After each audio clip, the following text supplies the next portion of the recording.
Today we need to talk about a fundamental truth. The world has changed profoundly, but the very system we designed to prepare us for it, our schools, it hasn't. We're standing at this incredible crossroads where artificial intelligence isn't just another tool, it's a force that is actively reshaping reality. And for me, this all became crystal clear in a single, profoundly unsettling moment. It started with this. In early 2025, an AI system in a Nairobi clinic diagnosed a rare cancer, then changed its own diagnosis without human input. When the engineers, and I was one of them, when we dug through the logs, we couldn't explain it. We had no idea why it did what it did. No rule was broken. No data changed. It just decided. And in that moment, watching a machine show what I can only describe as a form of intuition, something we couldn't possibly reverse engineer, I realized something was deeply wrong. So that brings us to the big question, right? If a machine can outthink us in medicine, in art, in logic, what on earth is left for education? What are we even preparing our children for if the very skills we value can be copied and then surpassed by a piece of silicon? That's what we're going to get into in this explainer.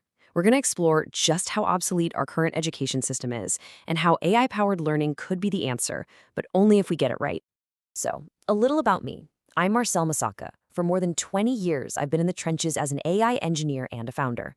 I've built everything from diagnostic tools and clinics right here in East Africa to startups that have gone global.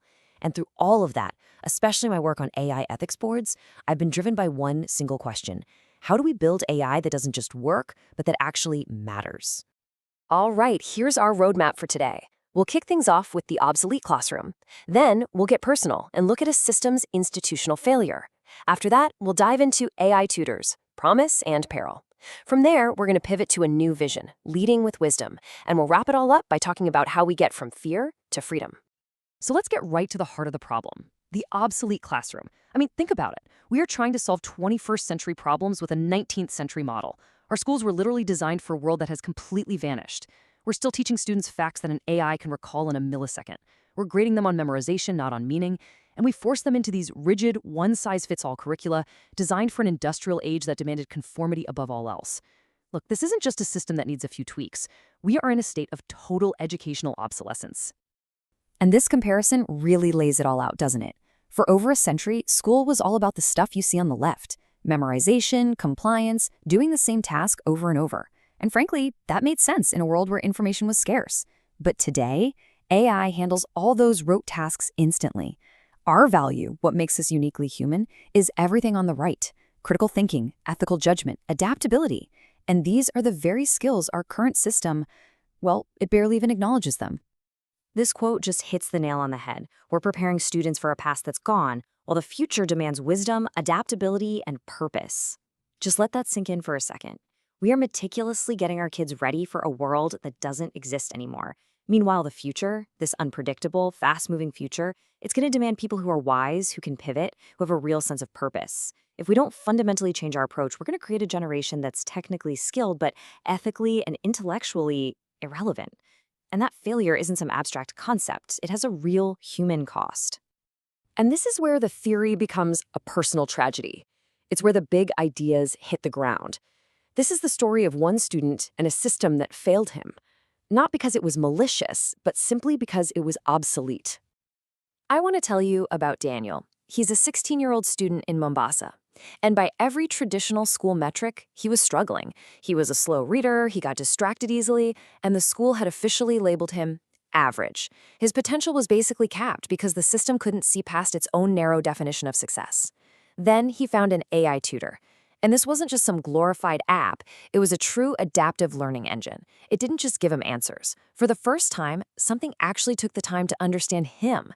It figured out his learning style was visual and kinesthetic, so the system stopped force-feeding him text. Instead, it started explaining complex ideas in ways that just clicked for him, using metaphors from football, patterns in music, even local Swahili proverbs. The transformation was astounding. Within just 6 months, Daniel was solving problems his teachers hadn't even thought about. He started building his own simple AI models to help local farmers predict rainfall patterns. His teachers were blown away. They saw the spark, the ingenuity. But here's the crucial part. The system itself was blind. The school's standardized tests had absolutely no way to measure his incredible growth. His project, which was a brilliant application of knowledge to a real-world problem, it just didn't fit the syllabus. He had outpaced the very structure that was supposed to be teaching him. So, what was the system's response to this explosion of genius and practical skill? They gave him a B, a single letter, because he didn't follow the rules, because his curiosity took him outside the neat little lines of the curriculum. The system saw his incredible work not as a triumph of learning, but as a failure to comply. Daniel didn't need more facts from a textbook. He needed the freedom to explore, to create, to apply his knowledge in a way that mattered. The AI tutor gave him that freedom, and the system punished him for using it. And let's be perfectly clear about this. That's not education. That's institutional failure. And this is the tragedy we are facing all over the world. We have the tools to unlock the unique potential inside every single student, but we are shackled by these old, inflexible structures. The fear that AI will replace teachers is completely misplaced.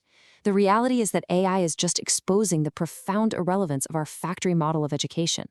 So the real question is, what are we going to do about it? And this leads us directly to the technology itself. Adaptive learning, AI tutors. They really do represent a revolutionary path forward. But like any powerful tool, they come with a hidden danger, a peril that we absolutely must address with wisdom and with foresight. So how does this actually work? Well, it starts with a diagnostic layer where the AI assesses a student's unique way of learning. From there, it generates a dynamic curriculum, a custom path just for them. The system teaches using multiple modes, text, video, simulations, whatever works, and uses these powerful feedback loops to adjust constantly. But crucially, it keeps a human in the loop. This frees up teachers to become true mentors, not just lecturers. And this isn't science fiction. It's already happening in health education in Kenya and in coding programs across Nigeria. But here's the catch, and it is a big one. Most of the adaptive systems being built today are designed with the old metrics in mind. They focus on efficiency, not on depth. They are built to optimize for standardized test scores, not for genuine wisdom. And if we don't correct that core design flaw, we're just going to create a generation of smarter test takers, not wiser human beings.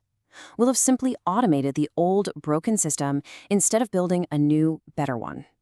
This brings us to a danger that I call the silent takeover. When an AI controls the entire learning path, a few scary things can happen. First, bias creeps in. If the training data is limited or flawed, the AI will just reinforce existing societal inequalities. Second, curiosity fades.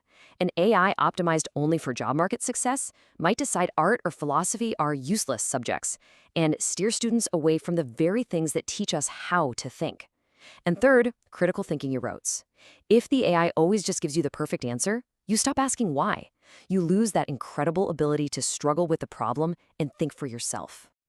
This leads us to the most important question of all, and it brings us to a place of immense opportunity. While other parts of the world are in a race to optimize, we here have the chance to lead with a totally different principle. This is Africa's opportunity to build a truly human-centered future for education. Silicon Valley often thinks adaptive learning is just about scaling content more efficiently. But here across Africa, we know something deeper. Education has always been about liberation, not just optimization. And with our mobile-first infrastructure, our young and dynamic populations, we are uniquely positioned to lead. Just imagine if schools in Kenya deployed AI that didn't just teach standardized science, but actively worked to preserve indigenous knowledge. Imagine Nigerian students using AI not just to cram for exams, but to solve urgent local problems like water scarcity.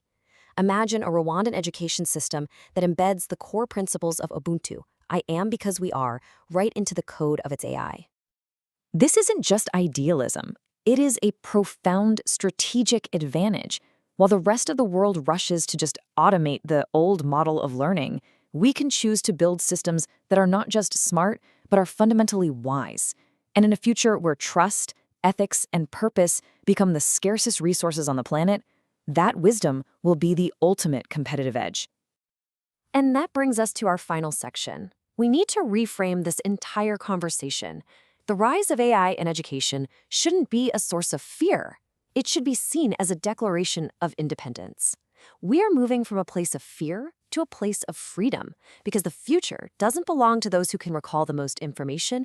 It belongs to those who can think the deepest.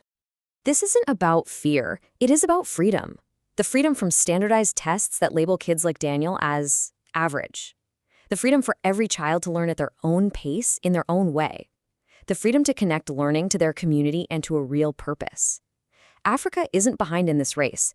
With its deep-rooted cultures of community and practical wisdom, it could lead the entire world in developing this kind of adaptive, human-centered education.